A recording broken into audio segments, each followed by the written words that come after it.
പാകിസ്ഥാനെതിരെ ശക്തമായി തിരിച്ചടിച്ചതായി സൈന്യം. അതിർത്തിയിലെ ജനവാസ മേഖലകളിൽ പാക് ആക്രമണം തുടരുന്നു. പാകിസ്ഥാൻ ലക്ഷ്യമിട്ടത് ഇന്ത്യയുടെ സൈനിക കേന്ദ്രങ്ങളെ. ബ്രഹ്മോസ് അടക്കമുള്ള സംവിധാനങ്ങൾ തകർത്തെന്ന പാക് പ്രചരണം വ്യാജമെന്നും സർക്കാർ.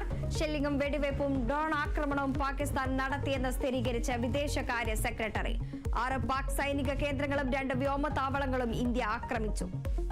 സംഘർഷം ലഘൂകരിക്കാനാണ് ഇന്ത്യയുടെ ശ്രമമെന്നും വിക്രം മിശ്രി.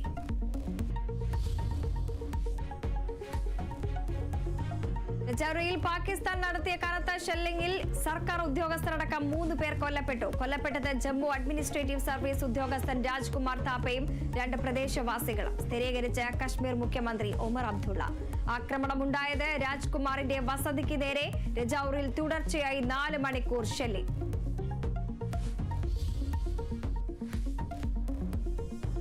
തുടർച്ചയായ 3ാം ദിവസവും അയവില്ലാതെ ആക്രമണം. ഹരിയാനയിൽ മിസൈൽ ആക്രമണം തകർത്ത സൈന്യം.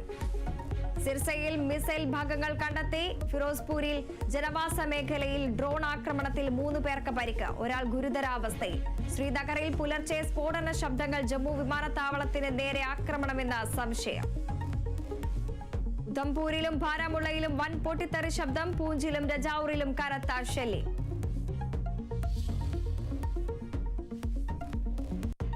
വർദ്ധിക്കുന്ന ആക്രമണങ്ങളുടെ പശ്ചാത്തലത്തിൽ രാജ്യം അതീവ ജാഗ്രതയിൽ. ജലന്ധറിലും ജമ്മുവിലും സമ്പൂർണ്ണ ബ്ലാക്ക് ഔട്ട്. പുറത്തിറങ്ങരുതെന്ന് ജനങ്ങൾക്ക് നിർദ്ദേശം. രാജ്യത്തെ 32 വിമാനത്താവളങ്ങൾ ഈ മാസം 12 വരെ അടച്ചു.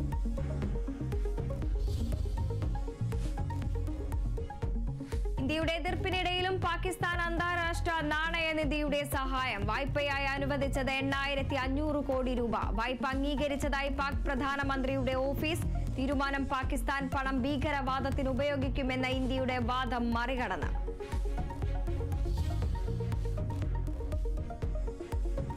സംസ്ഥാനത്ത് നിന്നുള്ള ആദ്യ ഹജ്ജ് സംഘം പുറപ്പെട്ടു. കരിപ്പൂർ വിമാനത്താവളത്തിൽ നിന്നും തിരിച്ചത് 172 അംഗ സംഘം. ഹജ്ജിനുള്ള 2ാം സംഘം ഇന്ന് വൈകിട്ട് തിരിക്കും.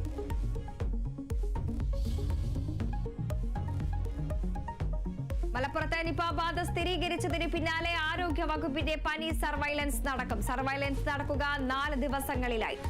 4749 വീടുകൾ ആരോഗ്യ വകുപ്പ് സന്ദർശിക്കും. സ്വകാര്യ ആശുപത്രിയിൽ ചികിത്സയിലുള്ള രോഗിക്ക് മോണോക്ലോറൽ ആന്റിബോഡി നൽകി തുടങ്ങി. നിലവിൽ സമ്പർക്ക പട്ടികയിലുള്ളത് 58 പേർ.